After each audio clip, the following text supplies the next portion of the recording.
하나님 나라 백성인 하백 여러분, 하백의 성경 아카데미에 오신 것을 환영합니다. 이 시간은 이사야 32강 시간입니다. 함께 나눌 주제는 이사야 40장에서 55장의 내용인 종이신 왕, 새 출애굽과 시온의 회복입니다. 이사야 42장 18절부터 43장 21절, 만물을 새롭게 하시는 하나님. 이 부분에 나오는 종의 이미지한 해석은 자동적으로 이사야의 본래 청중을 여호와의 뜻을 행하는 그분의 종들로서 그들 자신을 향하도록 가리킬 것입니다. 그러나 19절에서 여호와가 선포하는 놀라운 현실은 이스라엘의 영적 무분별과 규모금 때문에 이스라엘이 그 과제를 수행할 수 있는 자격을 잃는다는 것입니다. 42장 18절부터 25절은 그들의 사기가 꺾이고 패배한 상태가 율법과 선지자들의 주의를 기울이려 하지 않은 것에 직접적인 원인이 있다는 점에서 이사야서 전반부의 메시지를 많이 포함하고 있습니다. 아직도 그들은 그 땅이 아수르 사람들의 손에 의해 황폐해진 것이 그들이 지속적으로 저지른 죄에 대해 하나님이 불같이 분노하신 결과란 교훈을 배우지 못했습니다. 이스라엘 자신이 하나님의 말씀의 영적 실체에 대해 귀가 멀고 눈이 멀어 있는데 어떻게 이스라엘이 하나님을 대변하거나 그분의 영광을 나타낼 수 있는가? 죄 및 그 원인들을 폭로하는 것이 언제나 하나님의 백성의 영적 갱신을 향한 그분의 첫걸음입니다. 그 갱신은 43장 1절부터 7절에 놀라운 대조를 제공합니다. 1절 초반부에 그러나 이제, 이 개역개정에는 지금으로 번역되어 1절 중간에 나옵니다. 1절 초에 그러나 이제는 바울이 에베소서 2장 4절에서 그러나 하나님이, 개역개정에는 그냥 하나님으로 번역되었습니다. 라고 말한 것처럼 하나님의 영광스러운 개입입니다. 그들의 구속자가 되시는 창조자는 두 번 그분의 백성에게 두려워하지 말라고 가르치십니다. 다시 여기에 42장 25절 후반부와 43장 2절 후반부의 불길 간에는 강한 관련이 있습니다.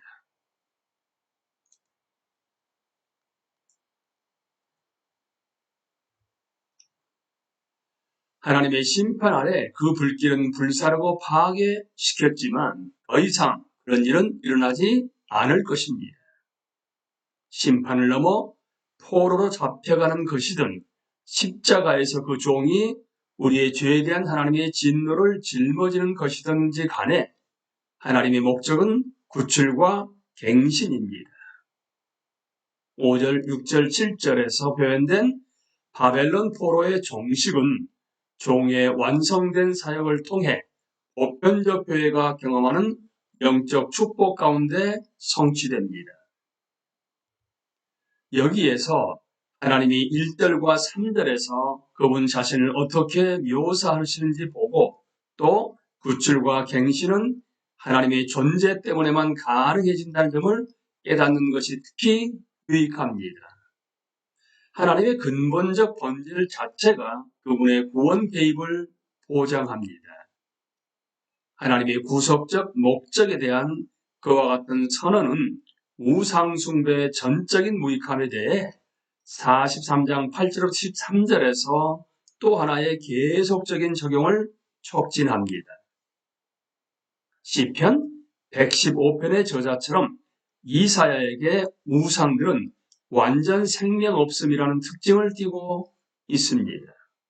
그것들의 보지 못하는 눈과 듣지 못하는 귀는 그들의 추종자들의 영적 생명 없음을 생생하게 보여주는 것입니다. 따라서 팔들은 열방과 그들의 우상뿐만 아니라 또한 그들의 거짓 종교에 놀아나고 있는 믿음 없는 이스라엘을 언급하는 것입니다.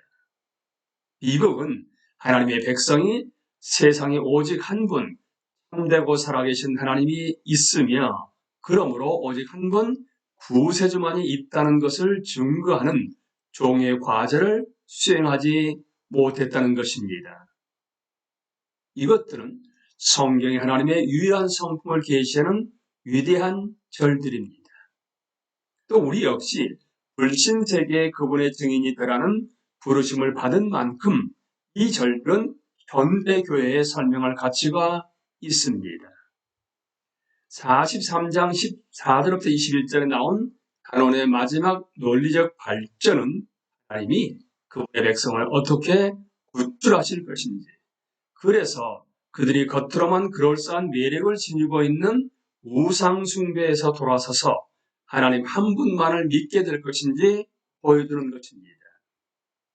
바벨론은 14절에서 39장 이후 처음으로 그리고 이제 그녀의 궁극적인 몰락과 피난이라는 면에서 언급됩니다.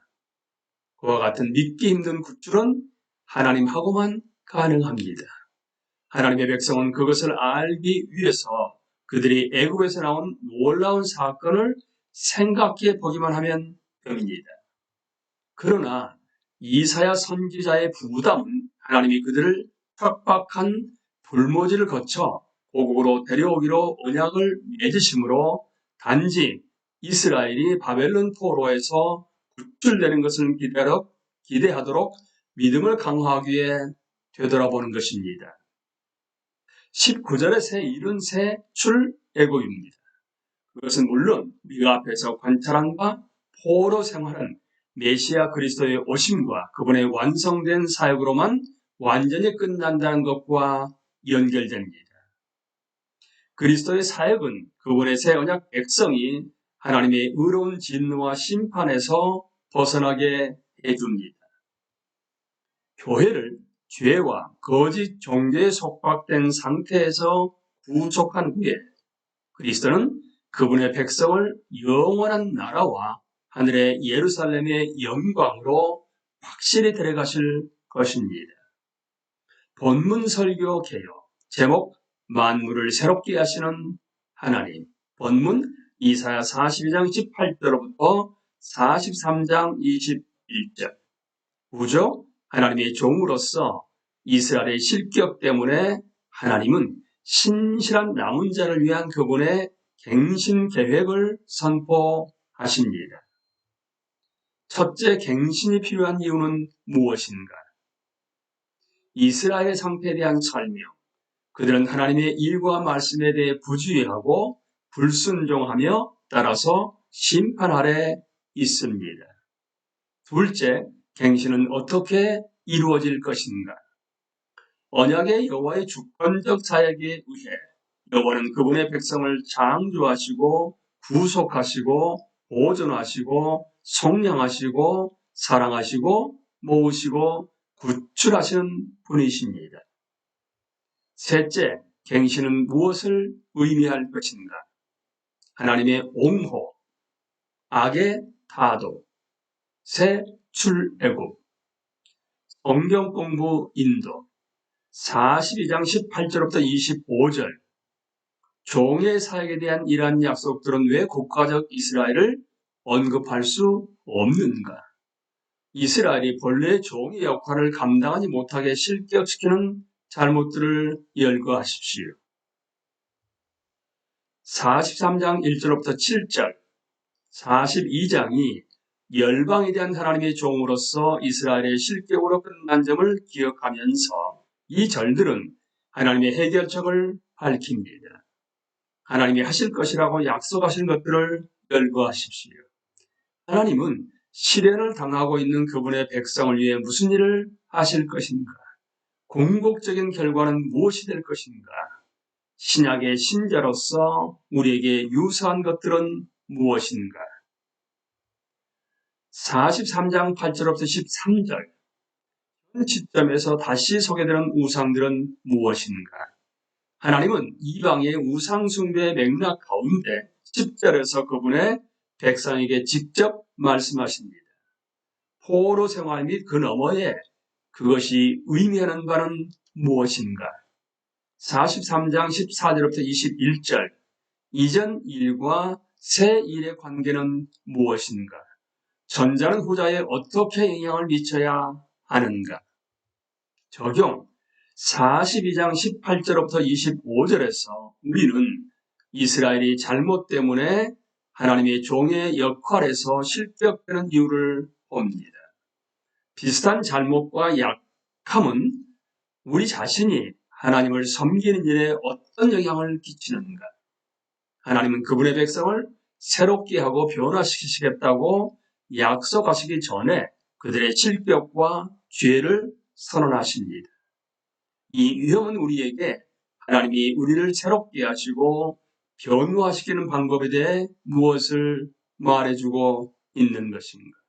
우리는 이 시간에도 40장부터 55장의 주제인 종이신 왕, 새 출애굽과 시온의 회복에 대해서 함께 나누었습니다. 강의를 마치겠습니다. 감사합니다.